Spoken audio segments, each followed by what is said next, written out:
Hi kids, and welcome to Issues and Ideas here on UWW-TV. I'm your host, CJ Van Aken, and I am accompanied by our guest, Dr. Dellinger. I'm glad to have you here today. Why don't you just give us a little information about yourself? Sure. My name is Jonathan Dellinger. I am an assistant professor at here, UW-Whitewater. Yeah. I teach in the communication department. Communication is a big umbrella of different disciplines and fields, but we're all very interested in sites of human interaction. So we've got everything from kind of social psychology to rhetoric and criticism, things like that, and media. So I teach health communication primarily. So that means that I lecture on and do research on ways in which human interaction can improve or impede health. And so that also covers a lot of areas, which involves patient-provider communication, social support, because most of our health honestly doesn't happen in a doctor's office. It happens with our family, our friends, and our close ties and our weak ties. And my area of research is most specifically related to applying communication theory to improve intercultural health communication. So that might be public health interventions for different minority groups or ethnic groups or just different areas, because there's a lot of diversity in this country, and that requires a little bit more than the classic scattergun approach of Correct, yes. One message. Okay, makes sense. It's definitely a part of the department that I have not been affiliated with, as you said. Kind of in a whole bunch of stuff is in the umbrella of communications, and electronic media is part of it. Mm-hmm. And then you're like kind of part of the other half with PR, health, and all of that. Sure.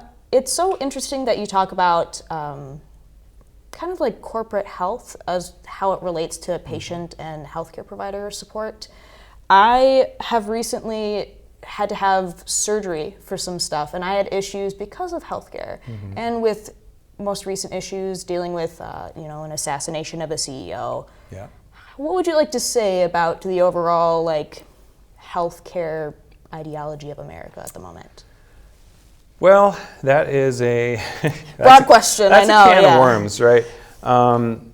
There's a lot going on there. When we talk about our healthcare system, I think we're simultaneously talking about a whole lot of different things. So there's the complexity of the system. Mm-hmm. So for instance, when you go in for a surgery, how well are they communicating things like how stressful the surgery is going to be? Is this going to be defined as a high trauma, a traumatic surgery, or a low trauma surgery?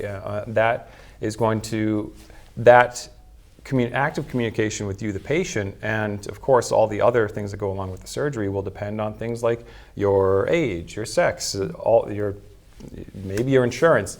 And so there's a lot of moving parts in there. So that's part of that. And another part of that on the healthcare side of things is that doctors are people too, right? They have their own lives, they have their own worries. Residents are exhausted, right? They're not sleeping regularly, and so one of the main things that we talk about, at least in patient-provider communication, is recognizing the mutual humanity of patients and providers. But that's just one facet of the system. If we're talking about the big level stuff with healthcare, it's easy to kind of talk down about our own system and almost fetishize or romanticize other systems. But a health system, like everything else, is embedded in a culture. And so we have some challenges. People are like, oh, it works in Sweden. Well, this isn't Sweden, right? Correct, that's an ethnically homogenous culture. It's a totally different story when you're somewhere as diverse as the United States. Likewise with the Japanese medical system, which I've got some experience with because I lived there for several years. And it's all fine and good to talk about how cheap that is, but they're going to go bankrupt because everyone's getting old, and older people need more health care. But it was nice to get my tonsils out for $50. But the healthcare system is complicated, and there's a lot of different cultural aspects. When I say intercultural or cross-cultural health communication, people will think like international. Well, that's not necessarily the case. Right here in Wisconsin, we've got lots of Native American tribes. I do some work with them. There's some different cultural considerations there. Mm-hmm. But there's also different cultural considerations whether you're talking about something in New York or California or Alabama or Texas. There's a lot going on there. So it's complicated. I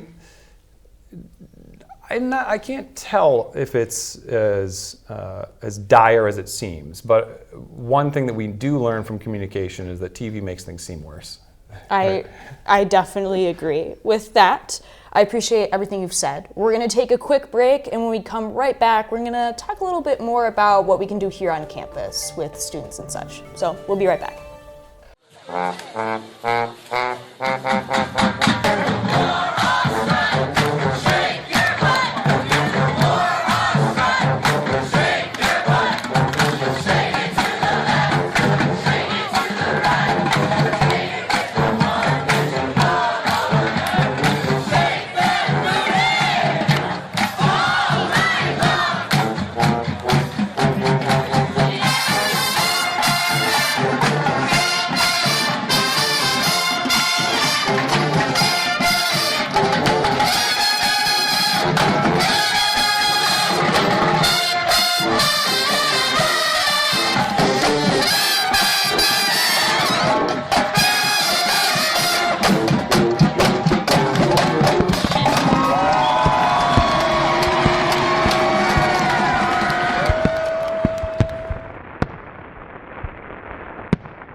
The UW Whitewater Bookstore is your one-stop shop for apparel, textbooks, and technology. Stop in for a wide selection of gifts from our alumni, family, and name brand sections. Need to purchase or rent a textbook?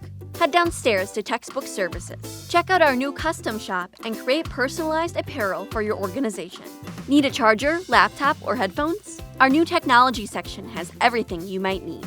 For more information and bookstore hours, visit uwwhitewaterbookstore.com.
Welcome back.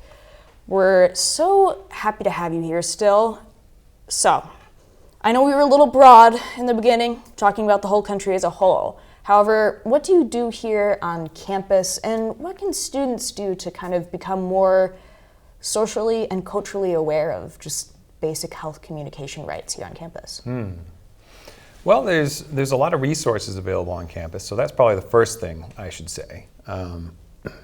Also, there's always the obligatory disclaimer that I am not a medical doctor, so anything I say should not constitute medical advice. But there are lots of resources, including mental health resources. There's the health center here, and there's also probably the most important health resources on campus are over at the athletic center. So I think that it's really important for people to understand the kind of things that are available to them. So that's a substantial part of this, because the doctor doesn't have to fix something that's not broken, right? So if we stay ahead of our health with preventive care and we exercise and try to spend less time sitting, which is challenging. I don't know about that one, but... Well, I get it. College students, you spend a lot of time at a desk. As a professor, I spend a lot of time at a desk. I rearrange my office. I don't have a standing desk, but I've got a lot of boxes. So I'm trying to spend less time standing. But we can all do things like that, right? Whether it's healthy options, eating options, seeking those out on campus. There are healthy eating options. You don't have to live in a food desert of just snacks all the time. We can always find some healthier options if we need them.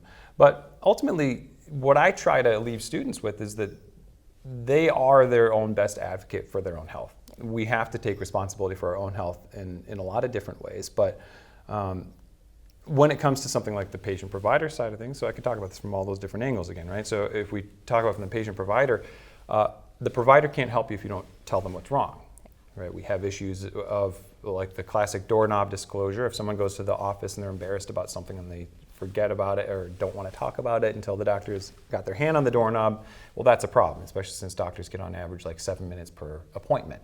So there's problems like that. Going to the doctor if something feels wrong. While most college students are, hey, you guys are pretty young, but you've been in that body for your whole life. You know when something's wrong, right? And so we got to be aware of that as well. But the communication aspects of it are, well, a lot of it comes to those day-to-day interactions with social support. So nourishing good relationships and not putting as much energy into like toxic relationships, right? So these things sound maybe not super health related, but one of the cultural considerations of health is that there's a lot of overlap, right? We can't conveniently put health in this little box that we only take out when we go to the doctor. That's some of that is kind of our Western perspective on health, the reductionist, kind of biomedical perspective, which has done incredible things. First of all, right? We've got wonderful, we've got medicine, we've got life-saving surgeries, we've got excellent doctors, but we have other considerations as well. We have to consider our emotional, mental health, and even our spiritual health to a certain extent, which I loosely define as our orientation to the unknown, right? People can't just exist in this sterile little world where we think everything, again, fits neatly in that box, because it doesn't. We don't know everything about our lives, ourselves, and health. Jonathan, thank you for joining us today. I appreciate all the information that you brought for us. And for all of you watching, thank you for tuning in. We hope to see you on the next edition of Issues and Ideas. This has been CJ Van Aken for UWW TV News.